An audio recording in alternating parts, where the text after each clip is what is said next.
La Bible déclare que l'homme n'est pas le maître de son souffle pour le retenir. Et ça va te payer par les vieux dans mon mot.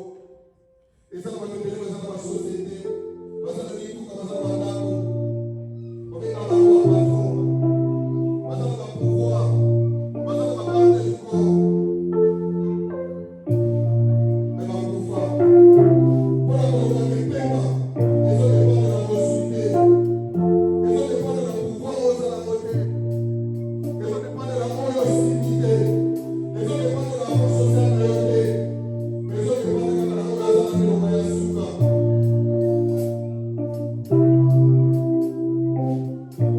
La Bible déclare que Dieu, qui est péché, qui va revenir que le monde.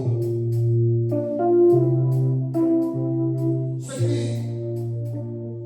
fait ton importance, c'est parce que tu as le souffle de vie. On peut avoir la dévotion de la pauvreté. Ceux qui nous ont révélé, il y a encore à nous en révéler que chaque mois, en sortie de la mission en facture pour la consommation et la maille, il y a l'électricité, Internet, ainsi de suite. Mais le monde a ajouté 50 ans de la mission facture pour la consommation et la paix à la pauvreté. Pour la moitié, comme c'est la facture, et ça, la pauvreté, on va vous la moitié, qui va vous ça y est pour la paix. Bon, ça la problème. Mais si tu es pas vivant, c'est parce que Dieu sait qu'il y a encore des choses qui vont accomplir dans ta vie. La vie qui va venir le souffle et l'espoir. Mais pour qu'on continue à espérer qu'on a la paiement, d'abord la vie qu'on commence à rebaisser la paiement. Comment dire à Congolaïs?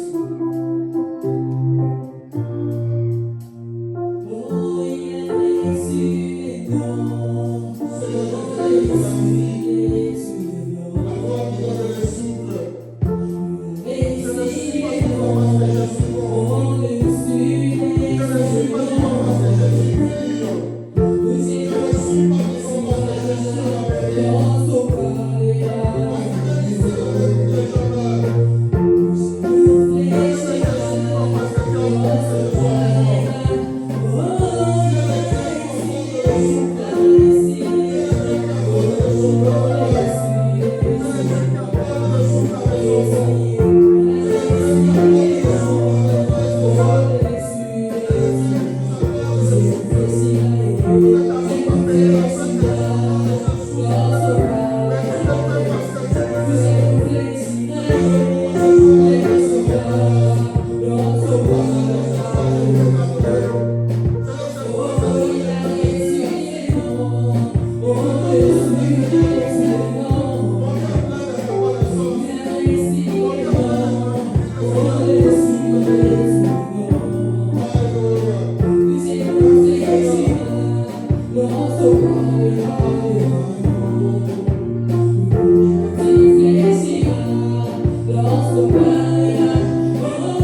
Seigneur,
sommes arrivés au moment où nous allons écouter la parole de Dieu. Et avant d'y arriver, nous avons en présence de nous la manifestation d'une bénédiction de Dieu. Parce que la Bible nous dit que les enfants sont des dons venant de Dieu.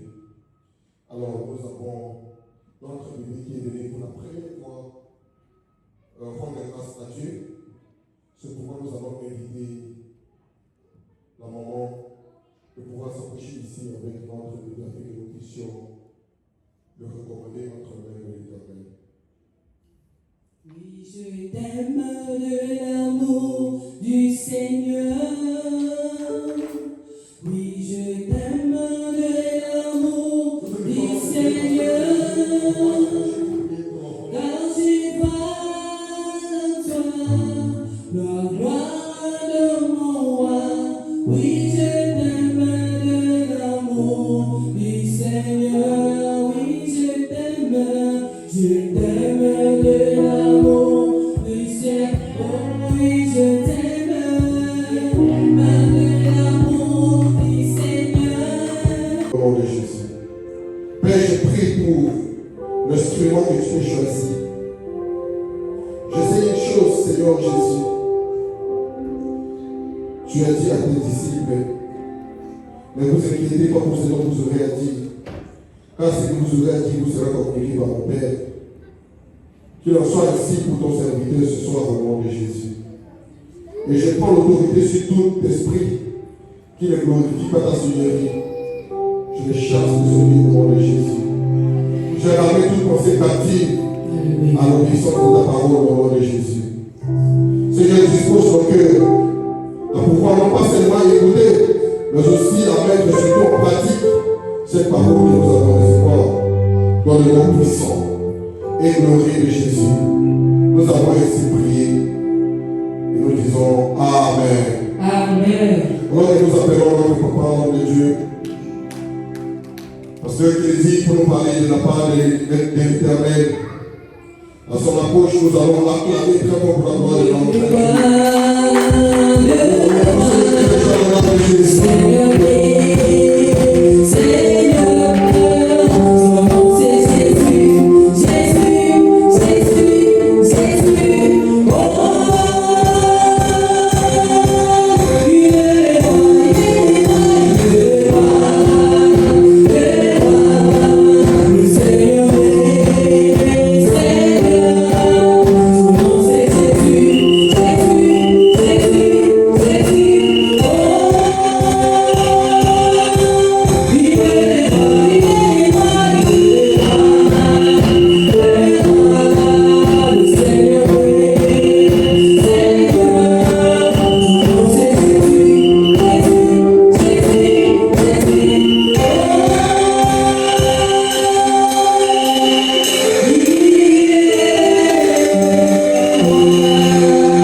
C'est que nous sommes toujours dans notre thème d'évangélisation.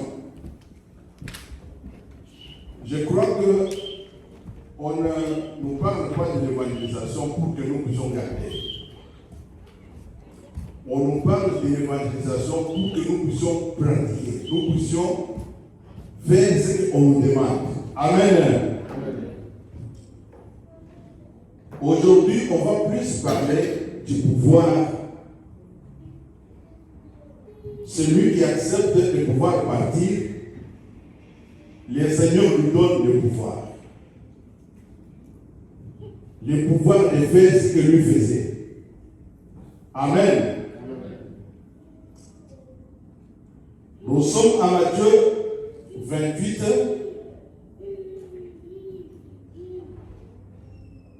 À partir de 18 jusqu'à 19.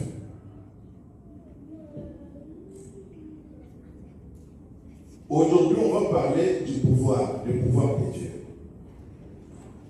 Nous sommes à Matthieu 28, 18, 19, c'est ça ce qui va nous intéresser. Nous lisons au nom du Seigneur Jésus. Jésus s'approcha et leur dit, tout pouvoir m'a été donné dans le ciel et sur la terre. Allez donc, faites de toutes les nations des disciples. Baptisez-le au nom du Père, du Fils, du Saint-Esprit. On peut ajouter 20 et enseignez-leur à mettre en pratique tout ce que je vous ai prescrit.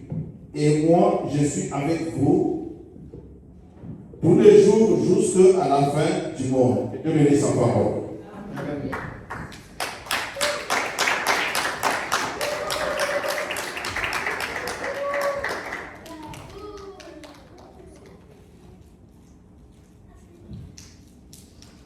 Lorsqu'on parle du pouvoir, je vais expliciter cela. Le pouvoir, c'est une capacité spirituelle que Dieu donne à ton esprit pour que tu puisses faire ce que lui faisait quand il était sur la terre, au travers de son Fils, bien sûr. Donc, c'est ça ce qu'on appelle le pouvoir. Dieu travaille avec ton esprit. Ici, j'interdis à tout le monde de vivre pour soi-même. Si tu vis pour toi-même, tu vas continuer à voir les choses de toi-même.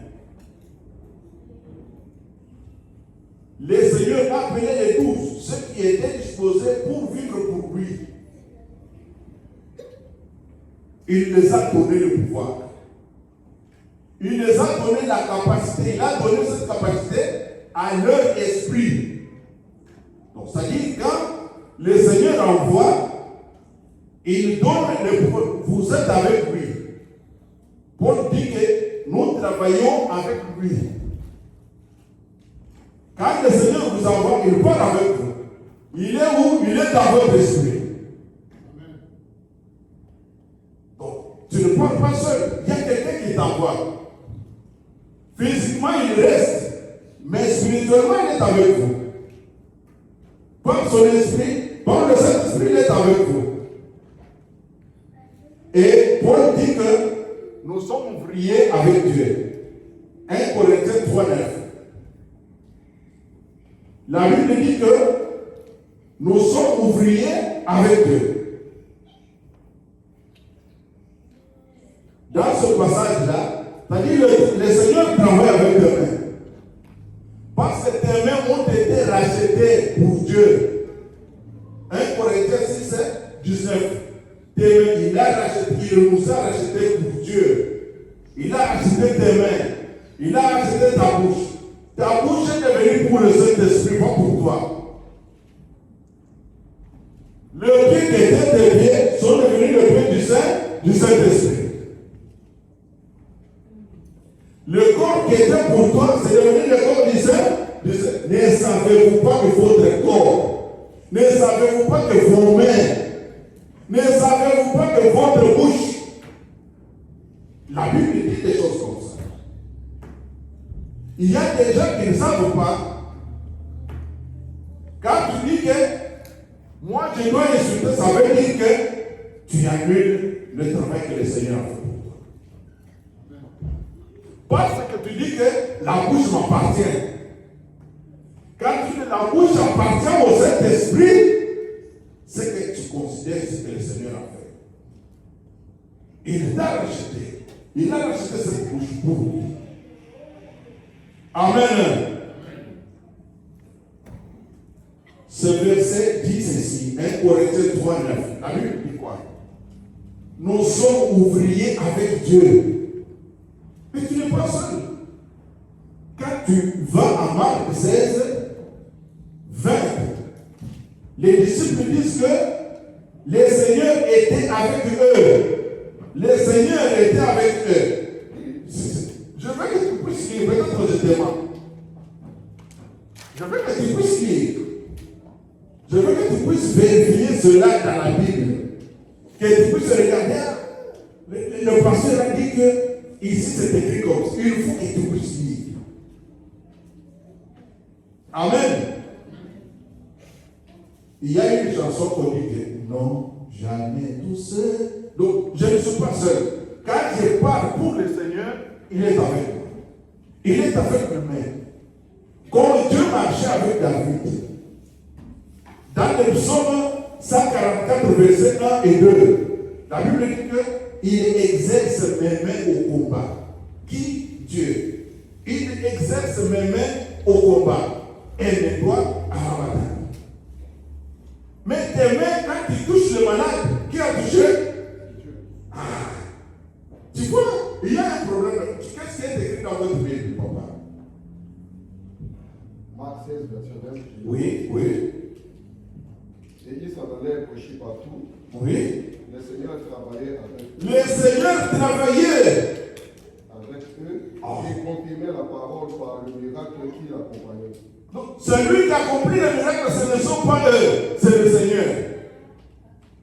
Quand tu parles, qui parle? C'est Dieu. Il parle au travers de toi. Quand tu marches, tu marches. C'est ce que Paul dit que ce n'est plus moi qui vis, c'est le Seigneur qui vit. Amen. Paul dit ça. Il dit que ce n'est plus moi, il a compris. Il dit que moi j'étais un tueur.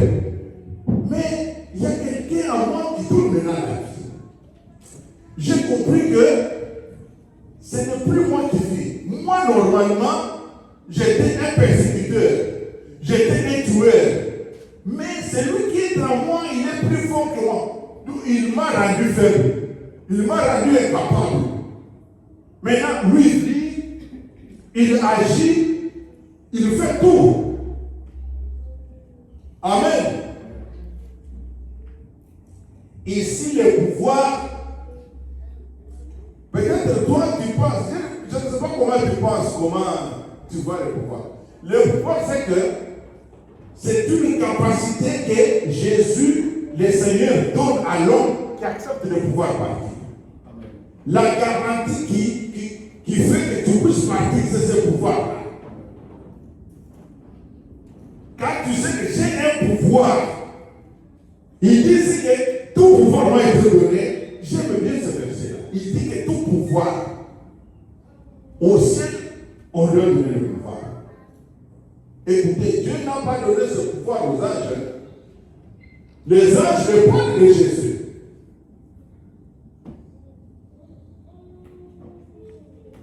Je ne sais pas, dans ce verset-là, c'est 1 Corinthiens 3, 9. La Bible dit quoi? Je ne dois pas dire ça pour vous. Vous devez lire ça pour tout le monde. Lorsque tu acceptes de partir, les 12, le Seigneur les a appelés. Parce qu'ils avaient la disposition de vivre pas pour eux, mais pour Jésus. C'est pourquoi le Seigneur les a donné le pouvoir. Il les a donné la capacité. Quand tu sais que tu dois partir pour le Seigneur te donne tout ce que tu as, tout ce que tu as besoin. Amen. Qu'est-ce qui est écrit là, mon papa? 1 Corinthiens 3, verset 9. Verset 9. Car nous sommes ouvriers avec Dieu. Car nous sommes ouvriers avec Dieu. Vous êtes le champ de Dieu, l'édifice de Dieu. Stop là, mon papa. Il dit que vous êtes ouvriers avec Dieu. Tu ne travailles pas seul. Tu travailles avec Dieu. Paul a compris cela. Je suis en Acte 16, verset 6. C'est-à-dire que le Seigneur travaillait avec son esprit. Il est arrivé quelque part, il veut faire la mission pour le Seigneur. Il dit non, ne travaille pas ici. C'est que l'esprit a mis frein à Paul. Et quand Paul, toujours le même Paul, Il dit non, je ne dois pas travailler ici. Je ne dois pas travailler ici. Il arrive qu'il fait encore une vision où les Seigneur, il voit dans un pays, dans une ville comme ça, quelqu'un est en train de demander de venir nous secourir. Ah, il comprend que quand on m'invite de pouvoir secourir ces gens, c'est que ici, je dois évangéliser. Amen.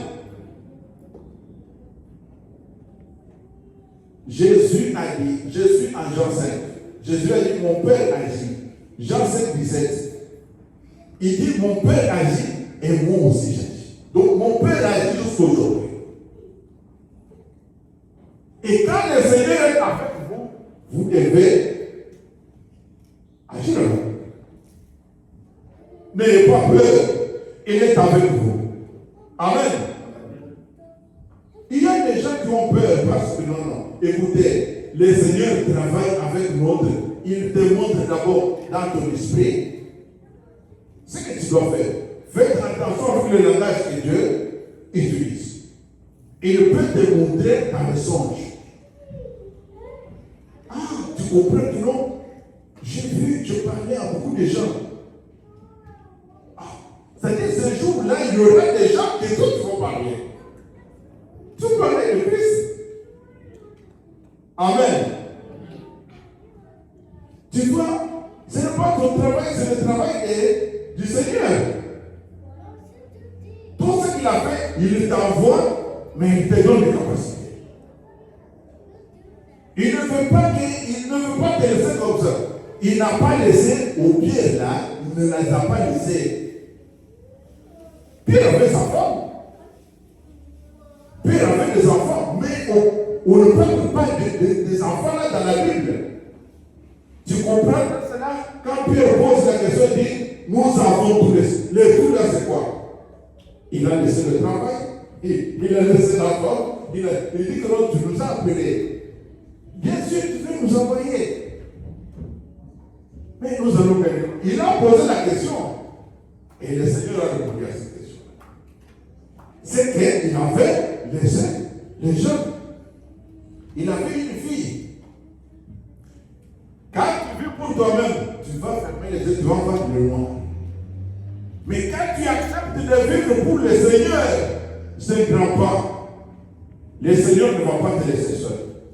Il va te montrer à ton esprit ce que tu dois faire pour lui. Il ne veut pas partir seul. C'est pourquoi il est écrit à mon nom, pas à ton nom. Au nom du Seigneur Jésus dit, à mon nom, vous imposerez les mains aux malades. Qui a imposé les mains? Les mains sont d'abord rachetées par le Seigneur. Et les mains sont les mains du Saint-Esprit. Ce ne sont pas tes mains. Tu vois ce qui arrive là-bas? C'est que il te donne tout. Il te dit maintenant, va guérir les malades. C'est comme ça que le Seigneur, je suis en Matthieu 10, à partir de 6 jusqu'à 8 là. Il dit que guérissez le malade parce qu'il a donné le pouvoir, la capacité de guérir les malades. Et dans notre version, on dit que vous imposerez les mains parce que les mains qui étaient pour toi sont devenues pour le Seigneur. Amen. C'est que j'aime bien ce verset-là. Le Seigneur dit ceci, je suis en Jean 5, 19. Il dit que je ne fais tout ce que j'ai fait, mon Père me le montre. Il dit cela, il dit que tout ce que je fais, mon Père me le montre. Même la résurrection de Lazare là, ils lui ont montré comment ressusciter Lazare. Mais si tu as un courage, donc sans connaissance, tu dis que non, je dois rester ce mort-là. Maintenant, tu te retrouves devant les morts. Qu'est-ce que tu vas faire? Il y a une grande question qui t'attend là-bas. Qu'est-ce que tu vas faire? Mais si tu sais ce que tu dois faire, petit problème pour toi. C'est pourquoi le Seigneur disait, tout ce que j'ai fait, mon Père me le montre. Amen. Oh. Mais il ne faut pas dire Amen, il faut d'abord vérifier. Peut-être que je t'ai menti. Vérifie d'abord, peut-être que je t'ai menti. Qu'est-ce qui est écrit en Jean 5, 17, virgule 19, la Bible dit quoi? Dans votre Bible, vous, la Bible dit quoi?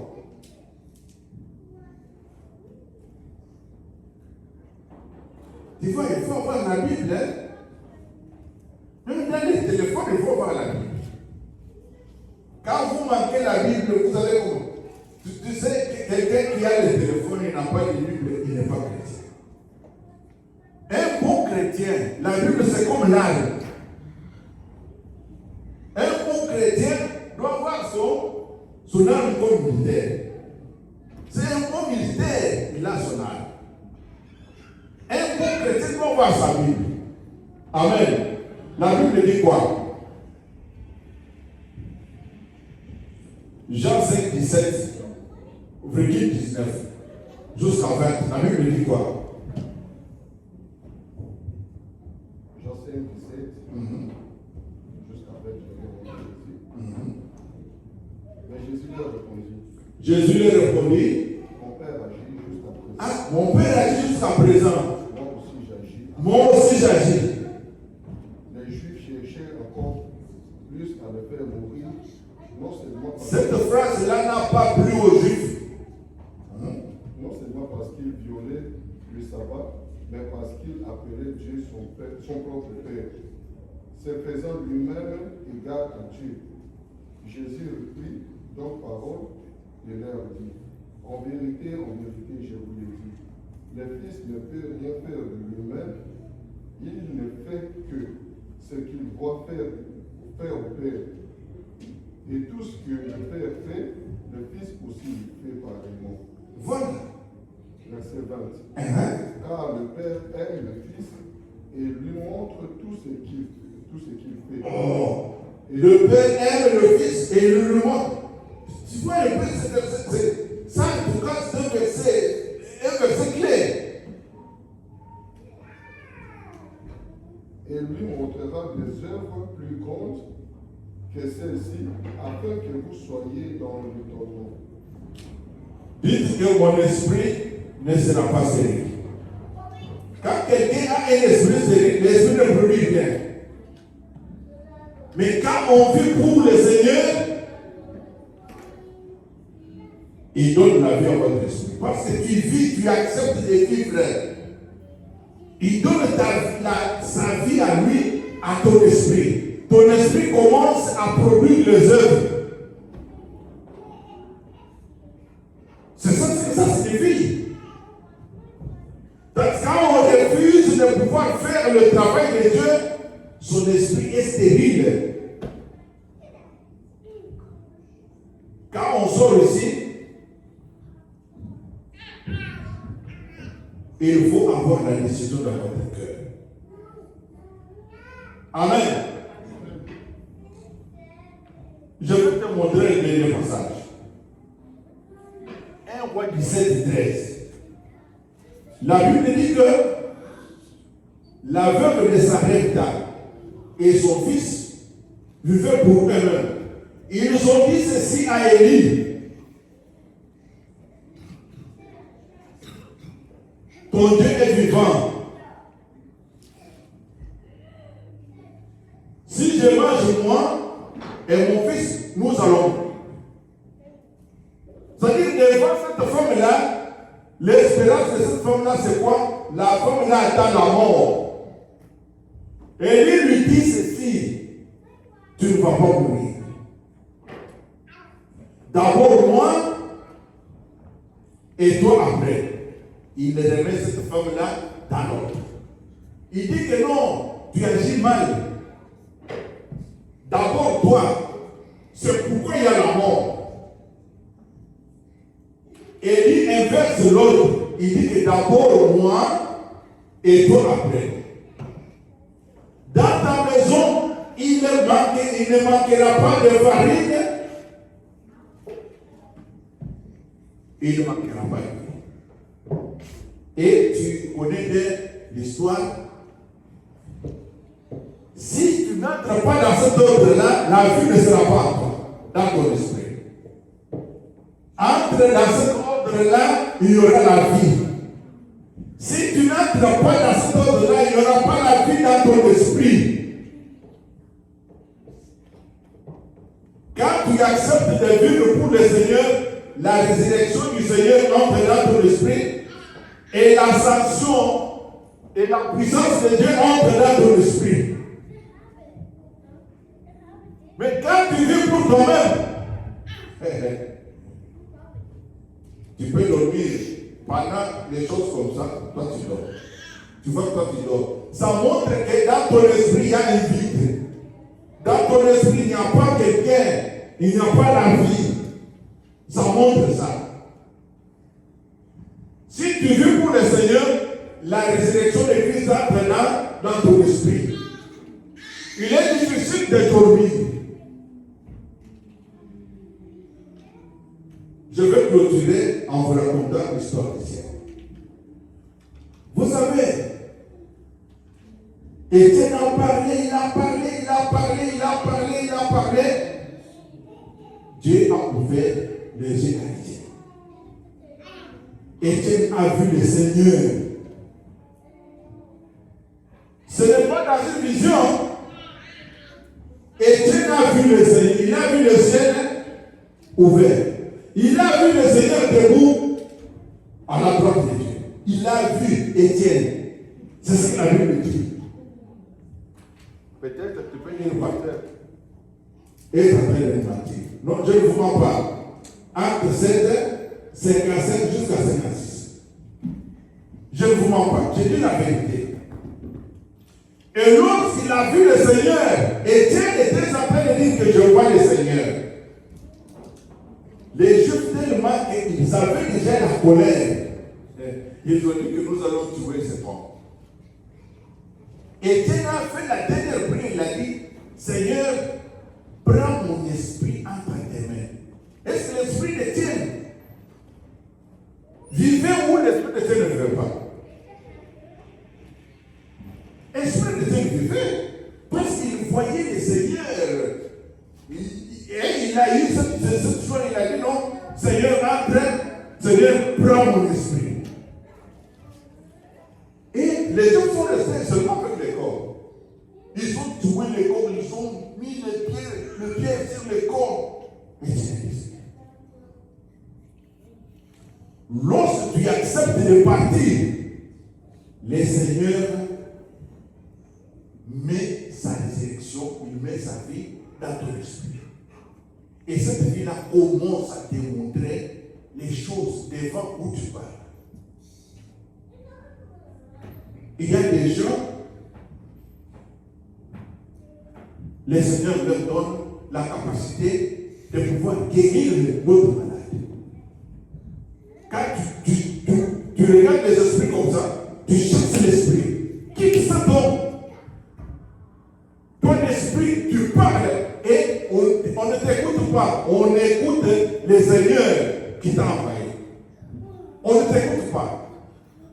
C'est comme ça que Ézéchiel était dans la vallée d'Osman par la puissance de Dieu. Et Dieu n'a pas laissé Ézéchiel seul. Il lui a montré comment il faut parler aux justes. Comment il faut croire. Il ne lui a pas laissé seul. Parce qu'au départ, Ézéchiel disait que Seigneur, toi tu sais, ça veut dire que tu sais ce qu'on appelle esquiver la question. Il a dit, fils de l'homme, est-ce que ces eaux peuvent revivre? Il dit non, Seigneur, ça veut dire qu'il a fui la responsabilité. Il dit que toi, tu sais, il a regardé, ces ossements-là, ce n'était pas, les gens ne veulent pas de mourir là. Ça faisait longtemps que ces ossements-là étaient là. Maintenant, toi, tu vas me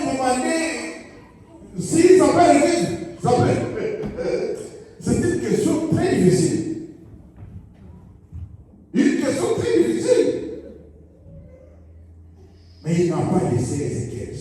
Il a enseigné à Ézéchiel comment parler aux ossements et comment il faut croire. Quand Ézéchiel a fait tout ce que Dieu lui a demandé de faire, et il a trouvé qu'il y a maintenant des choses qui se passent. Le Seigneur ne va pas te laisser seul. Amen. Quand tu fais quelque chose pour lui, quand tu parles pour lui, il ne va pas te laisser seul. Il a dit à Moïse que je serai avec ta bouche, je dois t'enseigner ce qu'il faut dire. Comment il va te laisser seul? La prière que tu vas faire pour le moment, Seigneur, ne me laisse pas seul. J'accepte de partir. Qu'on parle ensemble avec toi. Qu'on parle avec toi. Qu'on raisonne avec toi. Qu'on fasse tout avec toi. Ne me laisse pas seul. Quand tu touches avec le Seigneur, la Bible dit que les Seigneurs étaient avec eux. J'aime bien ce verset-là. Il dit, les Seigneurs étaient avec eux. Ah, vous savez, il y a ce qu'on appelle, on appelle ça Elengiamsal. Peut-être que tu trouves que le travail des deux c'est difficile, hein? Mais quand tu vas commencer à voir que ce n'est pas comme ça, chez toi c'est facile. Ah, tu dis non. Tu risques même d'abandonner l'autre boulot que tu fais là. Tu sais, Paul s'est donné lui-même pourquoi? Parce qu'il a trouvé que le Seigneur est communié. C'est pourquoi il dit que envoie-moi, pas quelqu'un de moi. Il dit à Moïse que je serai avec ta bouche pour t'enseigner ce que tu dis. Écoutez, il ne faut pas laisser le Seigneur aujourd'hui. Il faut faire la prière, il faut dire au Seigneur, marche avec mes mains. Sois avec ma bouche. Quand je parle, que je puisse parler. Tu n'as pas laissé Pierre parler seul. Tu n'as pas laissé Pierre toucher seul. Tous ces gens ici vont marcher par ta puissance. Je veux aussi marcher par toi. Paul dit que nous sommes ouvriers. Et je vais clôturer par là. Nous sommes ouvriers. Est-ce que toi tu es ouvrier? C'est ça la grande question que je te pose. Est-ce que toi tu es ouvrier avec Dieu? Vous savez, lorsque vous appartenez à Dieu, vous êtes les domaines de Dieu. Vous êtes dans la vie. Et Dieu, le Seigneur appelle Paul, cet homme c'est un instrument entre mes mains. J'aime bien ça. Il dit que cet homme c'était l'instrument entre mes mains. Il dit ça à Paul. Amen. Est-ce qu'on peut prier le Seigneur?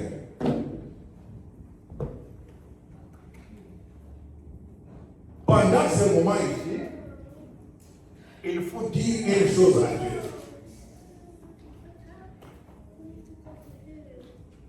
Dites à Dieu,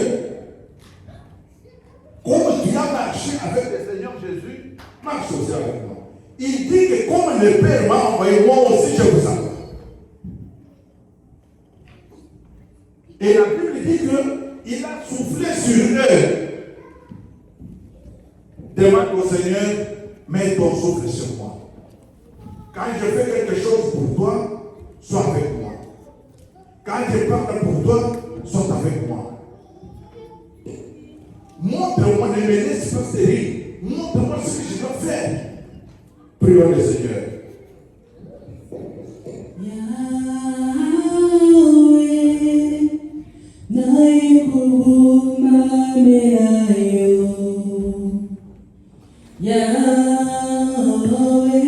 Prie le Seigneur.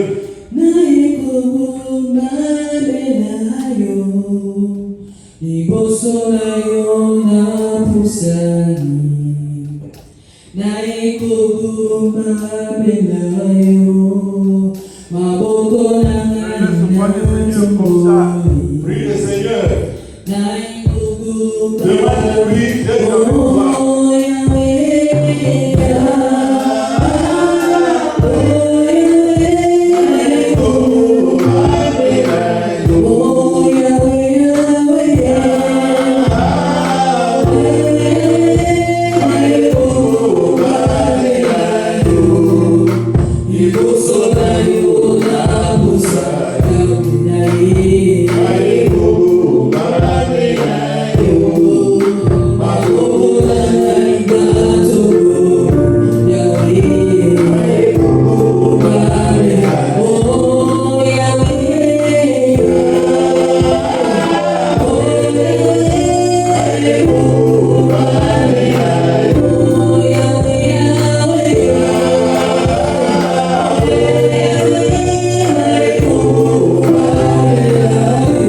Seigneur, notre Dieu,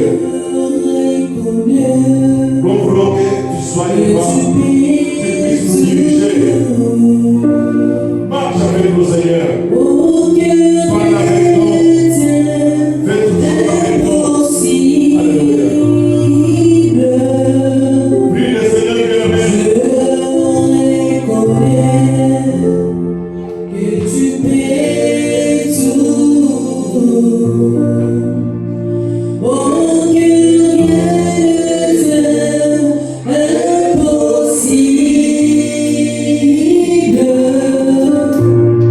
Seigneur, fais-moi voir ta gloire. Oh, Seigneur, Seigneur, fais-moi voir ta gloire. Oh, ta gloire, Seigneur, ta gloire. Seigneur, oh, Seigneur, Seigneur, fais-moi voir ta gloire. Oh, ta gloire, Seigneur,